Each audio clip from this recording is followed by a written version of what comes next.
Intro দেখে I guess সবাই figure out করতে পারছো এতক্ষণে যে আজকের ব্লগটা হবে ঈদের দিনের ব্লগ। অ্যান্ড আমি এত আইলসা হয়ে গেছি ইদানিং, মানে যতক্ষণ না পর্যন্ত আমার মানে স্টোরেজ অ্যালার্মিং না দেয় যে ডিলিট করতে হবে ভিডিও ক্লিপগুলো, ততক্ষণ না আমি মানে হচ্ছে ব্লগ এডিট করি না। এনিওয়েজ, ঈদের দিন সকালবেলা একদম আমার পছন্দের রসমালাই অ্যান্ড সাকিবের বানানো শ্যামাই খেয়ে শুরু হলো। তার সাথে আমার পছন্দের মিট সসেস তো ছিলই। এনিওয়েজ দেন ঈদের দিন সকাল সকাল রেডি হয়ে নেই, অ্যান্ড রেডি সকাল সকাল হলেও আমি কিন্তু বের হয়েছি একদমই বিকাল টাইমে। গেট রেডি রিলস দেখে অনেকে আস্ক করতেছিল এই সিরামটা কি সিরাম। এটা হচ্ছে ল্যান্ডম্যানার হাইলোরনিক অ্যাসিড সিরাম, যেটা আমার থেকে 350 টাকা রাখছে।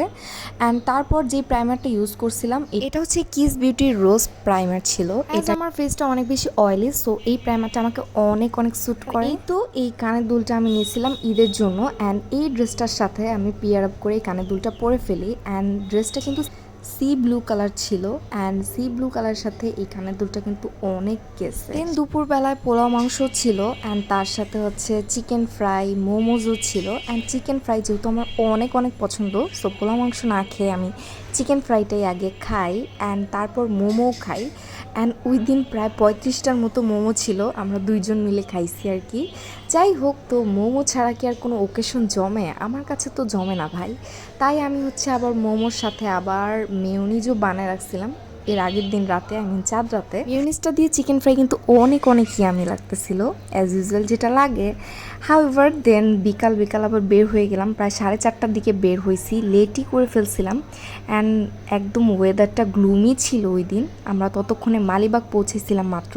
অ্যান্ড সাকিবের একটা প্ল্যান ছিল যে ওই দিন আমরা কি বলে সাঁতারকুল না কি জায়গা, বাড্ডা পার হয়ে যে এরিয়াটা, ওইখানে নাকি হচ্ছে ওয়ান্ডারল্যান্ড পার্ক আছে, যেটা ও আগে গেছে ওর কাজিনদের সাথে। তো ও আমাকে বলতেছে কি ওই জায়গাটা অনেক খোলামেলা হবে আর ওই পার্কটাও অনেক অন্যরকম, চলো যাই। তো ওর কথা শুনে আমি ওরসটা একটা ভুল করছি, মানে যেটা আপনারা পরেই দেখতে পাবেন। আমি যেটা এক্সপেক্ট করে গেছি, মানে অনলাইনে রিভিউ দেখে গেছি স্নোফল হবে এইটা প্রেডিক্ট করে গেছি, বাট ওইখানে যে কিচ্ছু হয় না এমন। আর রাশের কথা তো আলাদা করে বললামই না, মানে এত রাশ ছিল, আমি জাস্ট মানে কি বদার ফিল করতেছিলাম ওইখানে। অ্যান্ড আমি চাইতেছিলাম যে কখন এখান থেকে বের হবো, কাজ এত মানুষের রাশের ভিতরে কিচ্ছু ভালো লাগতেছিল না, যেখানেই যাই খালি মানুষের মাথা। বাট পার্কের ডেকোরেশনটা ওভারঅল ঠিক আসছিল, অনেক ভালো লাগতেছিল, ইন সামারাইজ এটা চলে।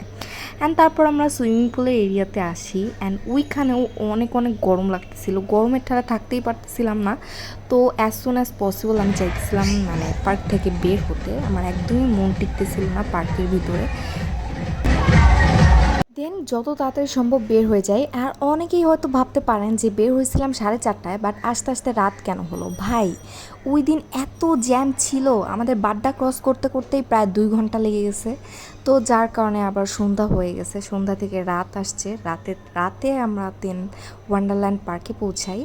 অ্যান্ড দেন আবার আমাদের খিলগাঁওতে ব্যাক করি। আর অনেক লং ডিস্টেন্সে যাওয়ার ফলে এত খারাপ লাগতেছিল, কাজ আমাদের অর্ধেক দিনটা ওইখানেই মাটি হয়ে গেছে। খিলগাঁও থেকে তো অনেক দূর সাঁতারকুলটা। অ্যান্ড দেন খিলগাঁও ছাড়া কি মন টিকে? আমাদের খিলগাঁওতে আসলেই প্রাণ ফিরে আসে, খিলগাঁও ছাড়া অন্য কোনো এলাকা ভালো লাগে না, ট্রাস্ট মি।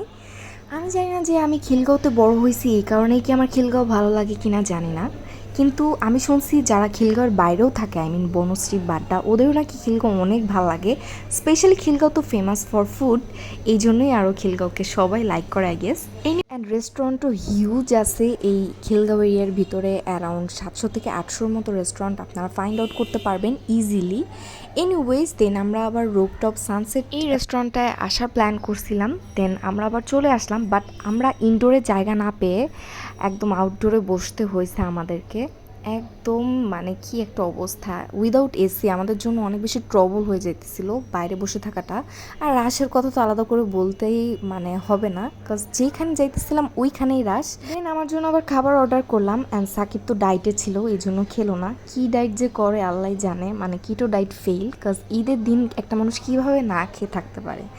এনিওয়েজ তার নাকি এসব রিচ ফুড আর বেশি ওভার হেলদি ফুড লাগে। হাউএভার দেন আমার জন্য আমি হচ্ছে স্টেক মাশরুম প্লেটার অর্ডার করি, যেটার প্রাইস ছিল 597 টাকা এমন কিছু একটা হবে। দেন ফুডের কোয়ান্টিটি অর কোয়ালিটি যেটাই বলে না কেন ওইটা কিন্তু ভালোই ছিল, খেতেও ভালো লাগতেছিল, কিন্তু গরমের কারণে খাওয়া যাইতেছিল না, কাজ আউটডোরে দেখতেই তো পারতেছেন কেমন রাশ ছিল। বাট রেস্টুরেন্টের যে ইন্টেরিয়র ভিউটা ওইটা কিন্তু অনেক সুন্দর ছিল। ডে লাইটে আসলে পিকচার্স বলেন আর যা যা বলেন সবই ভালো আসবে। বাট আমরা তো আনফর্চুনেটলি একদম সন্ধ্যার পর গেছিলাম, সেই জন্য এতটা ভালো আসে নাই পিকচার্স অর ভিডিওস যাই বলেন না কেন। বাট চলে, করার মতো করছি কয়েকটা নাইটস্কেপ দিয়ে, তো যায় আর কি কোনো রকম। বাট ওইখানে কিন্তু মানে আলোর অনেকটা ঘাটতি ছিল। হাইভার দেন এই মিররটা কিন্তু অনেক ভাল লাগছে, বাট মিররে অনেক বেশি স্পট ছিল। অ্যান্ড আমরা আবার এখানে একটা কাপল পিক উঠাই, যেহেতু আমাদের সাথে কেউ যায় নাই ওই দিন, তেমন একটা কাপল পিকও উঠাইতে পারি নাই। বাট মিররে তো পিক আমরা নিজেরাই তুলে ফেলছি। দেন আমরা ওইখান থেকে নেমে এত গরম লাগতেছিল দুজনারই যে আমরা চাইতেছিলাম একটা ঠান্ডা কোনো জায়গায় আবার বসতে, কাজ এই অবস্থায় আবার বাসায় যেতে নিলে আমরা মরেই যাব। দেন আমরা আবার আইস পান্ডায় বসলাম। অ্যান্ড এই তো এই ওরিও শেকটা অর্ডার করলাম। ট্রাস্ট মি, ওরিও শেকটা এত মজার ছিল যেটা একদম বলার বাইরে। এইটা খেয়ে মানে যত রকমের গরম লাগতেছিল বা ডিজিনেস লাগতেছিল গরমের কারণে সব উধাও হয়ে গেছে। যাই হোক, তো অনেক ভালো লাগলো খেয়ে দিয়ে। দেন আমরা আবার বাসার দিকে ব্যাক করি। এই ছিল আজকের ঈদের দিনের blog. I think hope you all of guys আর enjoy this. Thanks for watching.